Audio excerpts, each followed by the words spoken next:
Hey up, movie lovers! So, as the decade comes to a close, I wanted to reflect, document, and share with the world what my top 100 favourite films of the last 10 years were. Does anybody know what this decade is called? Because I know it goes 80s, 90s, noughties, but what is the term for the time between 2010 and 2019? Is it the tenties? The teenties? I genuinely don't know. But regardless, I hope you will join me in my 10-part series as I count down my top 100 favourite films that were released between 2010 and 2019. I'll be releasing the countdown in segments of 10, so it will go 100 to 91, then 90 to 81, then 80 to 71, etc, until we get to number 1. If you want to stay up to date as to when each subsequent video comes out, be sure to subscribe to my channel, hit that bell if you want to get those alerts, and please do comment down below with your thoughts and opinions about the list, whether you agree or you disagree with me. I do want to hear from you guys. And if you enjoy the videos, don't forget to hit that thumbs up button. But before we get started with the countdown of 100 to 91, I should go through a couple points or rules before we get started, okay? First of all, in order for a film to make it onto the top 100, I have to have seen it, okay? Simple enough. There were tens of thousands of films that were released in the last 10 years, and I have not seen them all, okay? So, if I haven't seen it, it's not going to make an appearance on here. Secondly, in order for a film to qualify for this list, it needs to have been released between the dates of the 1st of January 2010 and the 31st of December 2019. Okay, those are the cutoff points for qualifying. And third and most important point, as I like to say in all of my videos, this is just one bloke's opinion, okay? This is my top 100 favourite films of the last decade.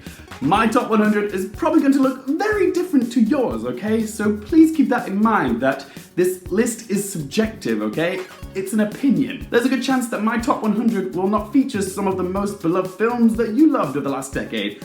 Either A, because I haven't seen it, or B, I just didn't appreciate it in the same way that you did. This is simply my top 100 based on what I've seen. Respect my opinion and I will respect yours. Obviously, I hope some of you appreciate and agree with my picks, but whatever your opinion is, be sure to get involved in the discussion in the comment section down below. Right, let's get started with the countdown of 100 to 91. At number 100, I didn't think I would be starting this list with a sequel because, let's face it, very rarely do sequels surpass their predecessor, but this film truly is a superior sequel, and it's also something very special, and it is Paul King's Paddington 2. Paddington 2, for me, was such a delightful surprise.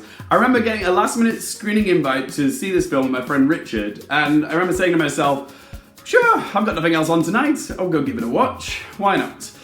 And it turned out to be one of the most joyful viewing experiences I have ever had at a film screening. Paddington 2 is such a wonderfully charming film. It might be a kid's film, but it's completely enjoyable for adults as well. It's very funny. The action scenes are surprisingly well put together, and it has hands down the best Hugh Grant performance ever. And also, one hell of a fabulous finale. If you haven't seen it, trust me, this is a treat. Right, so next on the list is a recipient of the Best Picture Oscar of the last 10 years.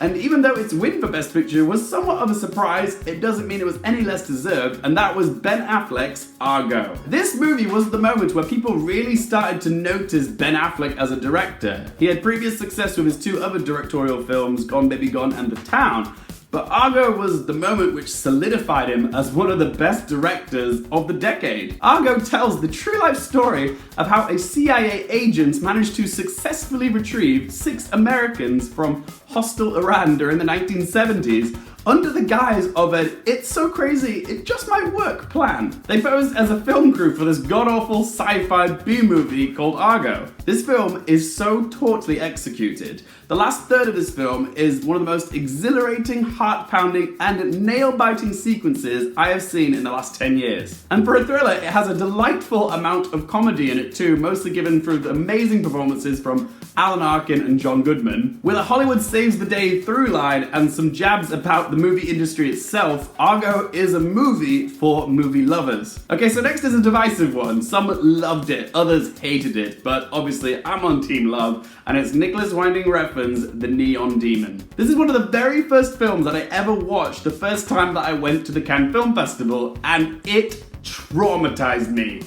In a good way. Elle Fanning plays an aspiring model called Jessie. She's 16, she moves to LA to pursue her dreams and gets herself caught up in this pagan beauty ritual. What I love about The Neon Demon is that there are so many ways to analyze it. Every time I've rewatched this film, I found another layer. It's a story about ambition and the price you gotta pay to get to the top, as well as it being an allegory to LA and the modeling industry itself being this cesspool of vanity, as well as this cultural obsession with image, youth, and beauty. Whitney Refn is a filmmaker who likes to push boundaries, often to the point where it's super uncomfortable.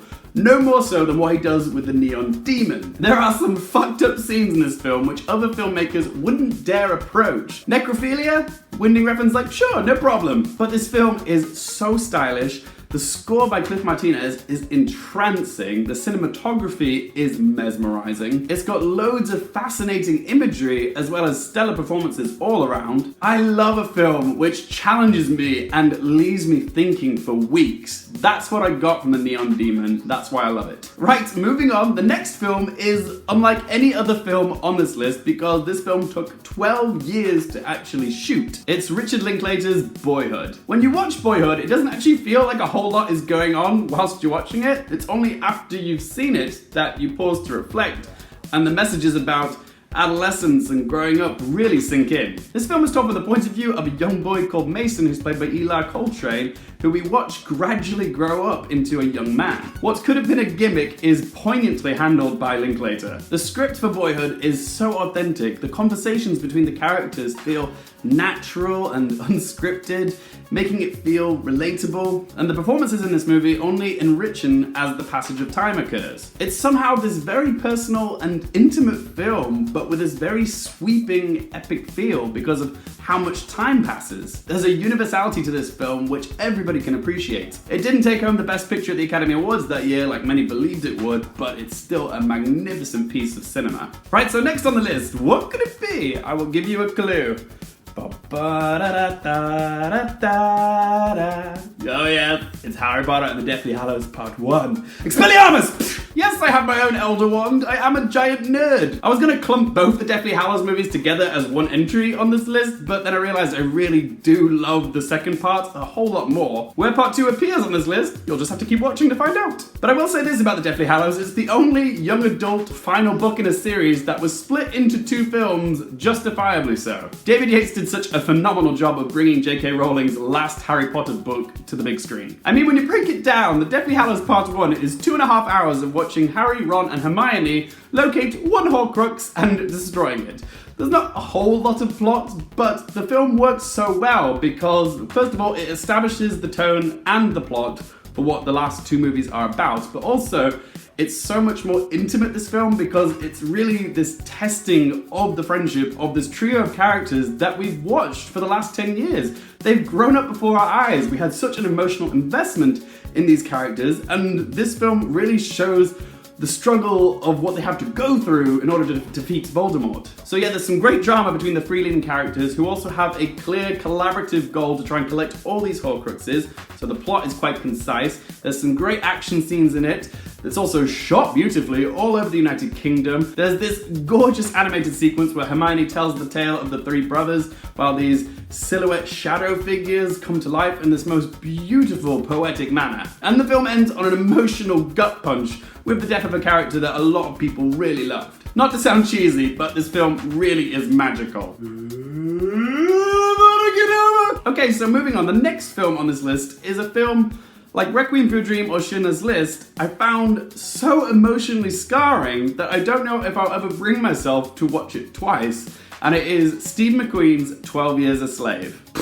This one was a tough one to sit through, but it's undeniably a powerful and important bit of cinema which shows the ugliness of history and the brutality of slavery. Based on the true life story of Solomon Northrop, played in this film by Chiwetel Ejiofor, an African-American man who was kidnapped and sold into slavery for, you guessed it, 12 years. It's a film that is so beautifully shot, but simultaneously shows the horror of humanity. I have seen this film once. That was back in 2013. And there are certain shots and sequences in this film that I have not been able to forget. That's how impactful it is as a film. It is a devastatingly effective film and a film that everybody needs to watch once. Okay, so moving on, the next film on this list is Robert Eggers' maritime horror, The Lighthouse.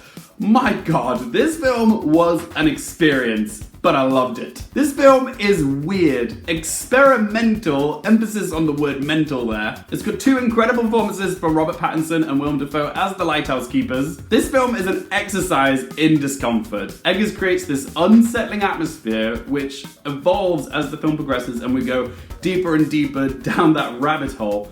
But it's a type of madness that you can't help but relish. The clever thing about this film is that all the weird stuff that occurs, we're never actually sure if it's reality or if it's the stuff of isolating madness taking its toll on the characters. It's brilliantly ambiguous, and it's also one of the most strikingly visual films of the last 10 years with its 1:19:1 aspect ratio, as well as the stark black and white. I left questioning everything about this film, and I'm going to be dissecting it and analysing it for decades to come. I love a film that makes me do that. Right, next up we have the first superhero film on this list, and it is Ryan Coogler's Black Panther. This film represents a huge turning point in the world of cinema. Not only was it the first superhero film with a predominantly black cast, but it was also the first superhero film to be nominated for Best Picture at the Academy Awards. The film does follow a very cookie-cutter style of narrative that we're very used to seeing in superhero films, but the world of Wakanda, which the film is predominantly set in, is so impeccably thought out. The production design and the costumes both won Oscars for their Afrofuturistic inspiration. The script is saturated with societal and political subtext about the black experience,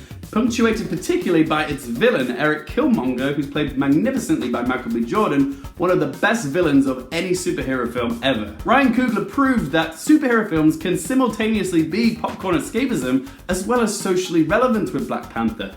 This film makes a statement. Alright, so next on the list is a film that not a whole lot of people saw, but this film deserves so much recognition, and it is Sean Baker's The Florida Project. This film did such a great job of capturing the joy of childhood, but also showing the grim reality of many American families living below the poverty line. Set in modern-day Kissimmee in Orlando, Florida, this film gives us a peek into the lives of all these people that live at this tacky motel because it's all they can afford. This film has moments of hilarity, mischief, wonderment, tragedy, and heartbreak, as well as excellent performances from Bria Vinate as the mother Haley, Brooklyn Prince, who plays the mayhem-causing 6-year-old Mooney, as well as a tough but fair performance from Willem Dafoe as the motel manager Bobby. This film is uplifting and devastating, which is not an easy mix to get right, but this film gets it bang on. Next up, we have a puzzling thriller from Martin Scorsese with Leonardo DiCaprio taking up the leading role. Trust me, that's not the first time that combo is going to appear in this list.